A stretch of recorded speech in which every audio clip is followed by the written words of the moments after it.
പ്രാർത്ഥനയ്ക്ക്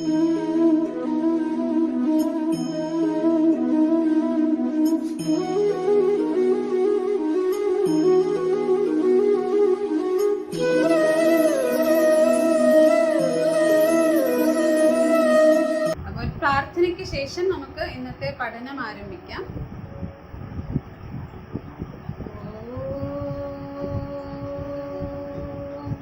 ശ്രീ മഹാഗണപതേ നമഃ.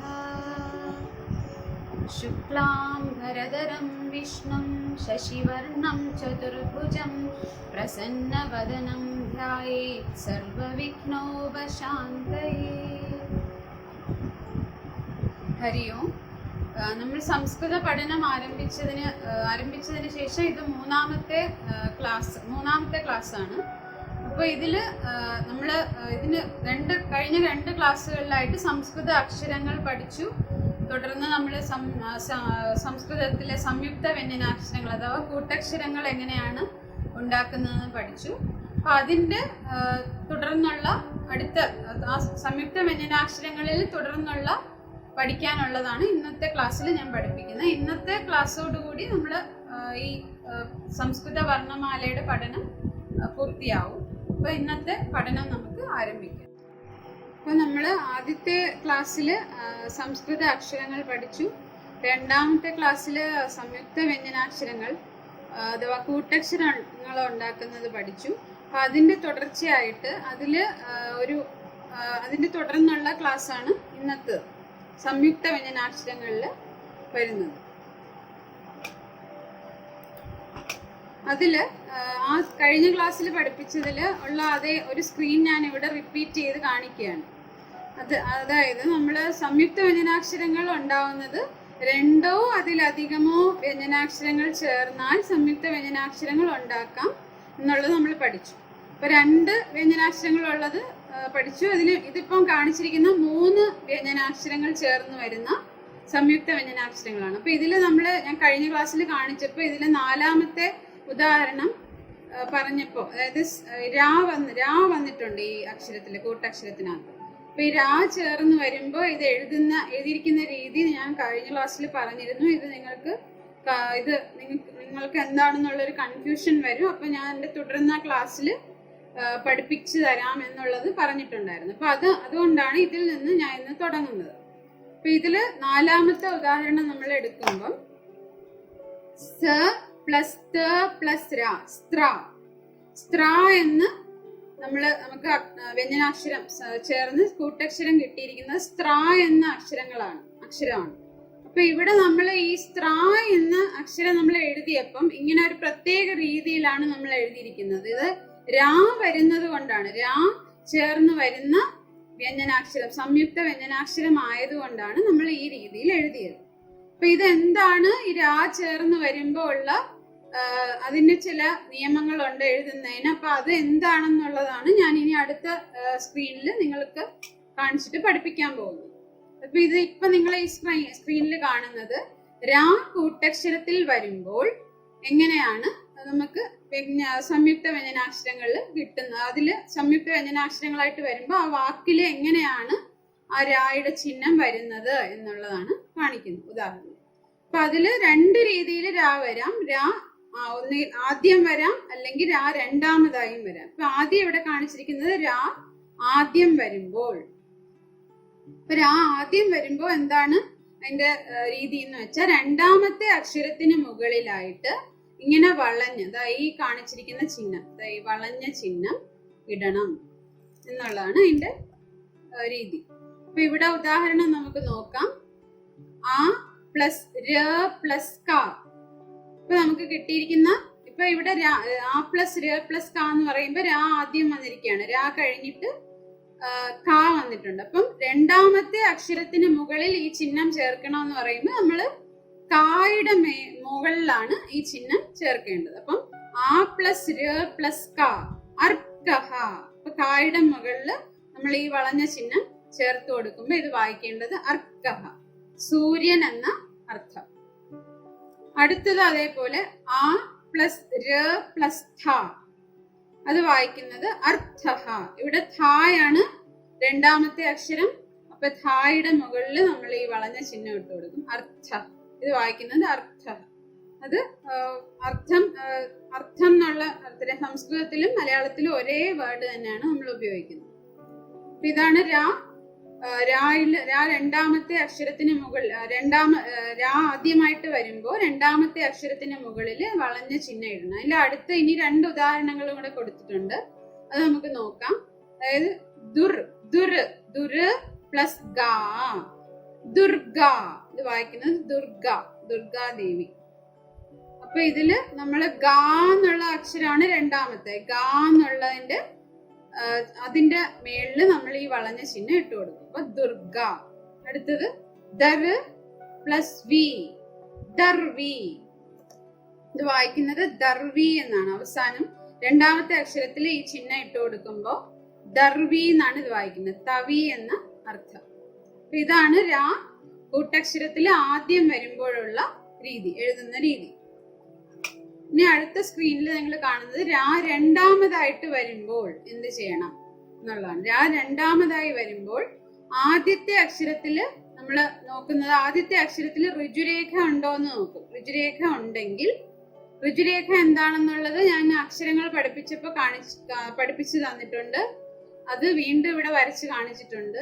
അപ്പം ആദ്യത്തെ അക്ഷരത്തിൽ ഋജുരേഖ ഉണ്ടെങ്കിൽ ചരിഞ്ഞ രേഖ, അതായി കാണിച്ചിരിക്കുന്ന ഈ ചരിഞ്ഞ രേഖ ചേർക്കുക. അതാണ് അതിന്റെ റൂള്. രണ്ടാമതായിട്ട് വരുമ്പോ ആദ്യത്തെ അക്ഷരത്തിൽ താഴെയായിട്ട് ഈ ഋജുരേഖ ഉണ്ടെങ്കിൽ ഋജുരേഖയുടെ താഴെ ഈ ചരിഞ്ഞ രേഖ ഇട്ടു കൊടുക്കും. അപ്പൊ അതിന്റെ ഉദാഹരണം നമുക്ക് നോക്കാം. ഇവിടെ ഈ കാണിച്ചിരിക്കുന്ന അക്ഷരങ്ങളിലെല്ലാം ഋജുരേഖയുള്ള അക്ഷരങ്ങളാണ്. ആദ്യത്തെ അക്ഷരം ഗായാണ്. ഗാ ഋജുരേഖയിൽ അവസാനിക്കുന്ന അക്ഷരമാണ്. ഗ പ്ലസ് രാ, ഗ്ര, ഗ്ര എന്നാണ് ഇത് വായിക്കുന്നത്, ഗ്ര. അപ്പൊ ഇതില് നമ്മൾ ഋജുരേഖ ഉണ്ട്, അവസാനിക്കുന്ന അക്ഷരമാണ് ഋജുരേഖയിൽ. അപ്പം ഋജുരേഖയുടെ താഴെയായിട്ട് നമ്മൾ ഈ ചരിഞ്ഞ രേഖ ഇട്ട് കൊടുക്കും. അപ്പൊ ഗ്ര, രായുടെ ചിഹ്നമായിട്ടാണ് നമ്മൾ ഇത് ഇട്ട് കൊടുക്കുന്നത്, ഗ്ര. അടുത്തത് കായാണ്. കായെന്ന് പറഞ്ഞ ഋജുരേഖ മധ്യത്തിൽ വരുന്ന അക്ഷരമാണെന്ന് നമ്മൾ പഠിച്ചു. അപ്പൊ അതില് ക പ്ലസ് രാ, ക്ര. കായുടെ ഋജുരേഖയുടെ താഴെയായിട്ട് ഈ ചരിഞ്ഞ രേഖ ഇട്ട് കൊടുക്കും, ക്ര എന്ന് വായിക്കണം. അടുത്തത് സായാണ്. സായും ഋജുരേഖയില് അവസാനിക്കുന്ന അക്ഷരമാണ്. അതിലും നമ്മൾ എഴുതുമ്പോഴത്തേക്കും ആ ഋജുരേഖയുടെ താഴെ ഇട്ട് കൊടുക്കണം. അപ്പം ഇത് വായിക്കുന്ന സ പ്ലസ് രാ, സ്ര. ഋജുരേഖയുടെ താഴെ ഈ ചരിഞ്ഞ രേഖ ഇട്ടു, സ്ര എന്ന് വായിക്കും. അടുത്തത് വായാണ്. വായിലും ഋജുരേഖ ഉണ്ട്. ഋജുരേഖ നമ്മൾ അവസാനിക്കുന്ന അക്ഷരമാണിത്. വ പ്ലസ് രാ, ഇത് വായിക്കുന്നത് വ്ര. വായുടെ ഋജുരേഖയുടെ താഴെയായിട്ട് ഈ ചരിഞ്ഞ രേഖ ഇടും. അപ്പം രാ രണ്ടാമതായിട്ട് വരും കൂട്ടക്ഷരത്തിൽ വരുമ്പോ നമ്മൾ ഇട്ട് കൊടുക്കുന്ന എങ്ങനെയാണ് അതിന്റെ ആ രായുടെ ചിഹ്നം അവിടെ ഇട്ട് കൊടുക്കേണ്ടത് എന്നുള്ള രീതിയാണ് ഇവിടെ ഈ സ്ക്രീനിൽ കാണിച്ചത്. ഇനി അടുത്തതായിട്ട് നമ്മൾ നോക്കുന്നത് രാ രണ്ടാമതായിട്ട് വരുമ്പോൾ ഋജുരേഖ ഇല്ലാത്ത അക്ഷരങ്ങളാണെങ്കിൽ, ഋജുരേഖ ഇല്ലെങ്കിൽ എന്ത് ചെയ്യണം, എങ്ങനെയാണ് എഴുതേണ്ടത് എന്നുള്ളതാണ്. അപ്പൊ ഇവിടെ വളഞ്ഞ വടിവുള്ള അക്ഷരങ്ങൾ എന്ന് പറഞ്ഞ് നമ്മൾ പഠിച്ചു. ഋജുരേഖ ഇല്ലാത്ത വളഞ്ഞ വടിവുള്ള അക്ഷരങ്ങൾ എന്ന് പഠിച്ചിട്ടുണ്ട്. അപ്പൊ അതെന്ന് വെച്ചാൽ നമ്മൾ 10 അക്ഷരങ്ങൾ ഉണ്ടെന്ന് പഠിച്ചു. അപ്പൊ ഇവിടെ 5 എണ്ണം നമ്മൾ കാണിച്ചിരിക്കുകയാണ്. 5 എണ്ണം ഉദാഹരണം കാണിച്ചിട്ടുണ്ട്. അതില് ആദ്യത്തത് ഹായാണ്. ഹ പ്ലസ് രാ, ഹ്ര. ഇത് വായിക്കുന്നത് ഹ്രായാണ്. അപ്പൊ ഈ ചിഹ്നം ഇടുന്നത് നമ്മൾ ഈ ഹായുടെ ആദ്യത്തെ ഇങ്ങനെ വളഞ്ഞു വരുന്ന ആ ഭാഗത്തിനകത്താണ് ഈ ചിഹ്നം ഇട്ട് കൊടുക്കുന്നത്. ഹ്ര, ഹ്ര എന്ന് വായിക്കണം. അടുത്തത് ദായാണ്. ദ പ്ലസ് രാ, ദ്ര, ദ്ര എന്ന് വായിക്കണം. ഇതിന് താഴെ ഈ ചരിഞ്ഞ രേഖ ഇടുമ്പോ ദ്ര എന്ന് വായിക്കും. അടുത്തത് ഠായാണ്. ഠ പ്ലസ് രാ, ഠ്ര. അപ്പൊ ഇവിടെ എന്താണ് വ്യത്യാസം എന്ന് വെച്ചാൽ ഈ അക്ഷരം ഇങ്ങനെ കേർഡ് ആണ്, താഴെ കേർഡ് ആയിട്ടിരിക്കുന്നതുകൊണ്ട്, വളഞ്ഞിരിക്കുന്നതുകൊണ്ട് നമ്മൾ ഈ ചിഹ്നം ചരിഞ്ഞ രേഖ ഇട്ട് കൊടുക്കുന്നത് ഇങ്ങനെ വി തിരിച്ചിട്ടതുപോലെ ഇങ്ങനെ 2 സൈഡിൽ ഇങ്ങനെ ഇട്ട് കൊടുക്കും. അങ്ങനെയാണ് ഇടേണ്ടത്. അത് വായിക്കുന്നത് ട്ര. അടുത്തത് ഡ, ഡ്ര. ഡ പ്ലസ് രാ, ഡ്ര എന്ന് വായിക്കണം. ഇതിലും അതേപോലെ തന്നെ താഴെ വളഞ്ഞിരിക്കുന്നത് കൊണ്ട്, വളവുള്ള അക്ഷരമായതുകൊണ്ട് ഇതിങ്ങനെ വി തിരിച്ചിട്ട പോലെ ഇങ്ങനെ ഇട്ട് കൊടുക്കണം, ഡ്ര. അടുത്ത ഠ പ്ലസ് ര, ട്ര, ട്ര എന്നാണ് ഇത് വായിക്കുന്നത്. ഇതിലും ഇപ്പൊ ഈ ഠായും ഡായും ഈ മൂന്നക്ഷരം ഈ മൂന്നക്ഷരത്തിലും ഈ താഴെ ഇട്ടു കൊടുക്കുന്ന ചിഹ്നം ചരിഞ്ഞ രേഖ ഇടുന്നത് ഈ രീതിയിലാണ് ഇടേണ്ടത്. അടുത്തത് ഇപ്പൊ ഇത്രയാണ് ആ ഋജുരേഖ ഉള്ള അക്ഷരങ്ങൾ, ഋജുരേഖ ഇല്ലാത്ത അക്ഷരങ്ങളിലും രണ്ടാമതായിട്ട് വരുമ്പോഴുള്ള രീതി പറഞ്ഞത്. ഇനി അടുത്തതെന്ന് പറഞ്ഞാൽ ഷാ കൂട്ടക്ഷരത്തിൽ വരുമ്പോൾ എങ്ങനെ എഴുതാം? ഷാ എന്ന അക്ഷരം കൂട്ടക്ഷരത്തിൽ വരുമ്പോൾ എങ്ങനെ എഴുതാം? അപ്പൊ ഈ ഷാ വരുന്ന സമയത്ത് നമുക്ക് രണ്ട് രീതിയിൽ എഴുതാൻ പറ്റും. അതാണ് ഇവിടെ കാണിച്ചിരിക്കുന്നത്. അതായത് ഇവിടെ ഉദാഹരണം നോക്കാം. ആ പ്ലസ് ഷ പ്ലസ് വാ. അപ്പൊ ഇത് നമുക്ക് കിട്ടുന്ന വാക്ക് അശ്വഹ. അശ്വഹ എന്നുള്ള വാക്ക്, അതിന്റെ അർത്ഥം കുതിര. അപ്പൊ ഇത് നമ്മള് ഈ വാക്ക് എഴുതുമ്പോ വാക്കിൽ നമ്മൾ ഷാ എന്ന അക്ഷരം കൂട്ടക്ഷരമായിട്ട് എഴുതുമ്പോ ഷാ രണ്ട് രീതിയിൽ എഴുതിയിട്ടുണ്ട് ഇവിടെ. ഒന്നുകില് നമുക്ക് ഈ ഷായും വായുമാണ് ഇവിടെ ചേർന്ന് കൂട്ടക്ഷരമായ, അപ്പൊ ഷായും വായും അടുത്തടുത്ത് ചേർത്ത് എഴുതി അങ്ങനെ എഴുതാം. ശ്വ എന്ന് എഴുതുന്നത്, ഈ ശ്വ എന്നുള്ളത് ഷായും വായും ചേർത്ത് ഇങ്ങനെ എഴുതാം. അല്ലെന്നുണ്ടെങ്കിൽ ഇങ്ങനെ ഈ രീതിയിൽ എഴുതാം. ഈ രീതിയിൽ എഴുതുന്നതിൽ തെറ്റൊന്നുമില്ല. ഈ രണ്ട് രീതിയിലും എഴുതാം എന്നുള്ളത് കാണിച്ചു തന്നിരിക്കുകയാണ്. അപ്പൊ ഇത് രണ്ടും അശ്വഹ എന്ന് തന്നെയാണ് വായിക്കുന്നത്. രണ്ട് രീതിയിൽ നമുക്ക് എഴുതാം. അതാണ് ഷാ വരുമ്പോഴുള്ള വ്യത്യാസം. അപ്പൊ ഇത്രയാണ് നമ്മളെ സംയുക്ത വ്യഞ്ജനാക്ഷരത്തിന്റെ കാര്യങ്ങൾ. ഇത്രയും ആണ് വരുന്നത്. അടുത്തതായിട്ട് സംസ്കൃത അക്ഷരങ്ങൾ ഉച്ചരിക്കുന്നതിൽ ചില നിയമങ്ങളുണ്ട്. അപ്പൊ അതിനെ കുറിച്ചാണ് അടുത്തതായിട്ട് പറയുന്നത്. അതിന് ആ നിയമങ്ങൾ എന്തൊക്കെയാണെന്ന് നമുക്ക് പരിശോധിക്കാം. ഇതിൽ ആദ്യത്തേത് ഒരു അക്ഷരത്തിന് ഒരു ഉച്ചാരണം. അതായത് സംസ്കൃതത്തിൽ ഒരു അക്ഷരം എടുത്തു കഴിഞ്ഞാൽ ആ അക്ഷരത്തിന് ഒരു ഉച്ചാരണം മാത്രമേ ഉള്ളൂ. അതിനെ വ്യത്യസ്ത രീതിയിൽ നമുക്ക് ഉച്ചരിക്കാനുള്ള അതിന്റെ നിയമം അനുവദിച്ചിട്ടില്ല. അപ്പം ആ ഷാ എന്ന അക്ഷരമാണെങ്കിൽ ഷാ എന്ന് തന്നെ ഉച്ചരിക്കണം. ദാ ആണെങ്കിൽ ദാ എന്ന് തന്നെ ഉച്ചരിക്കണം. ഇപ്പൊ നമ്മള് മലയാളത്തില് നായും ദായും കൂടെ ചേർക്കുമ്പോ ഇപ്പൊ നന്ദി എന്നൊരു വാക്ക് എടുക്കുക, വന്ദനം എന്നൊരു വാക്ക് എടുക്കുകയാണ്. അപ്പൊ നമ്മള് ഇതില് മലയാളത്തിലാണെങ്കിൽ നായും ദായും ചേരുമ്പോ നമ്മൾ ആ പൂർണ്ണ ഉച്ചാരണം വരില്ല. പക്ഷെ സംസ്കൃതത്തിൽ നായുടെയും ദായുടെയും ഉച്ചാരണം എന്താ എന്നുള്ളത് കറക്റ്റ് അവിടെ വരണം. അതാണ് ഒരു അക്ഷരത്തിന് ഒരു ഉച്ചാരണം. ഏത് അക്ഷരമാണോ നമ്മൾ പറയുന്നത് അതിന്റെ ഉച്ചാരണം പൂർണ്ണമായിട്ടും വരണം. അടുത്തത് ഒരു ഉച്ചാരണത്തിന് അഥവാ ഒരു ശബ്ദത്തിന് ഒരു അക്ഷരമേ സംസ്കൃതത്തിൽ പറയുന്നുള്ളൂ. അതായത് ഒരു ശബ്ദം ഒരു ഉച്ചാരണം വന്നെങ്കിൽ അത് ആ ഒരു അക്ഷരം മാത്രമേ ആ ഉച്ചാരണത്തിൽ കാണത്തുള്ളൂ. അതാണ് അതിൽ പറയുന്നത്. മൂന്നാമതായിട്ട് പറയുന്നത് ഈ പറഞ്ഞിരിക്കുന്ന അക്ഷരങ്ങൾ, അതായത് ഗ, ജ, ഡ, ഡ, ബ, യ, ര, ല.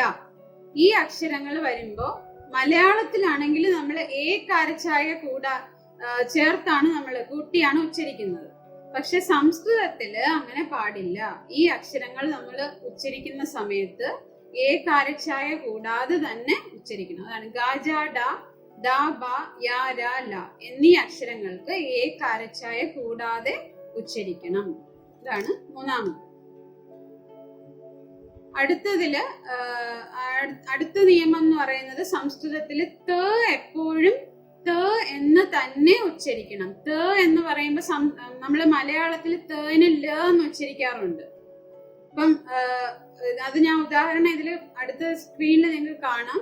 ത എന്നുള്ള നമ്മള് മലയാളത്തിൽ ല ഉച്ചരിക്കാറുണ്ട്. അത് സംസ്കൃതത്തിൽ അങ്ങനെ പാടില്ല. ത ആണെങ്കിൽ ത എന്ന് തന്നെ ഉച്ചരിക്കണം. അപ്പൊ ഇത് ഈ മൂന്നാമത്തെയും നാലാമത്തെയും റൂൾ പറഞ്ഞിരിക്കുന്നത് എന്താണെന്നുള്ളത് അത് എക്സ്പ്ലെയിൻ ചെയ്യുന്ന ഉദാഹരണങ്ങളാണ് ഇവിടെ കാണിച്ചിരിക്കുന്നത്. അതായത് നമ്മൾ ഇതില് കാണിച്ചിരിക്കുന്ന വാക്കുകള് മലയാളത്തിൽ നമ്മൾ ഉച്ചരിക്കുന്നതാണ് രണ്ടാമതായിട്ട് ഞാൻ എഴുതിയിരിക്കുന്നത്. അതായത് മലയാളത്തിൽ നമ്മൾ ജലം എന്ന് ഉച്ചരിക്കാറില്ല, ജലം എന്നേ പറയൂ. അതായത് കാരച്ചായ ചേർത്താണ് പറയുന്നത്. അത് മലയാളത്തിൽ അങ്ങനെ പറയാം, പക്ഷെ സംസ്കൃതത്തിൽ ജലം എന്ന് തന്നെ പറയണം. അതുപോലെ ജന്തു, ജന്തു എന്ന് തന്നെ സംസ്കൃതത്തിൽ പറയണം. പക്ഷെ മലയാളത്തിൽ നമ്മൾ ജന്തു എന്നാണ് പറയുന്നത്. ആ എ എന്നുള്ളത് സംസ്കൃതത്തിൽ വരാൻ പാടില്ല, ജന്തു എന്ന് പറയണം. അതുപോലെ ഗജം നെ സംസ്കൃതത്തിൽ പറയാൻ പാടുള്ളൂ. മലയാളത്തിൽ ഗജം എന്നാണ് നമ്മൾ പറയുന്നത്, എങ്കിലും സംസ്കൃതത്തിൽ ഗജം എന്ന് പറയണം. അതുപോലെ ഡംബ്, ഡംബ് എന്ന് തന്നെ പറയണം. ഡെമ്പ് എന്ന് പറയാൻ പാടില്ല. മലയാളത്തിൽ പറയുന്നു, പക്ഷെ സംസ്കൃതത്തിൽ പറയാൻ പാടില്ല.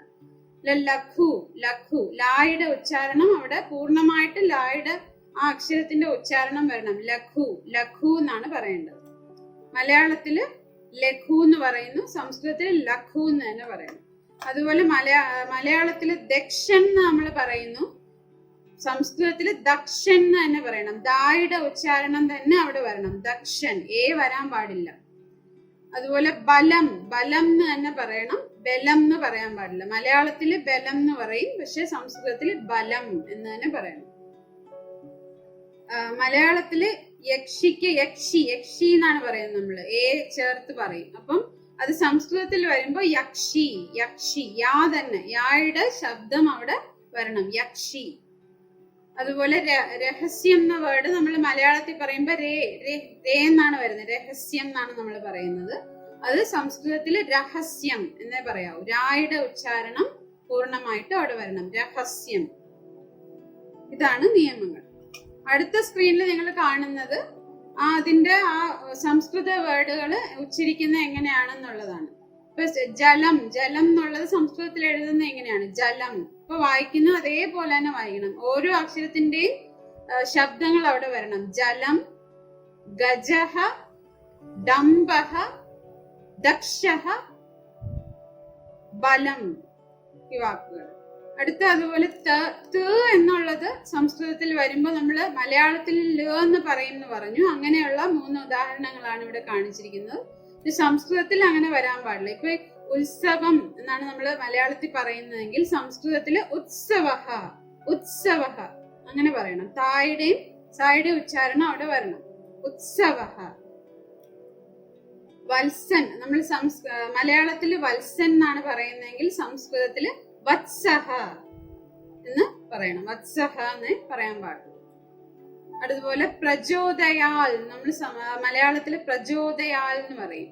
അപ്പൊ അത് അങ്ങനെ പാടില്ല, സംസ്കൃതത്തിൽ പ്രചോദയാത് എന്ന് തന്നെ പറയണം.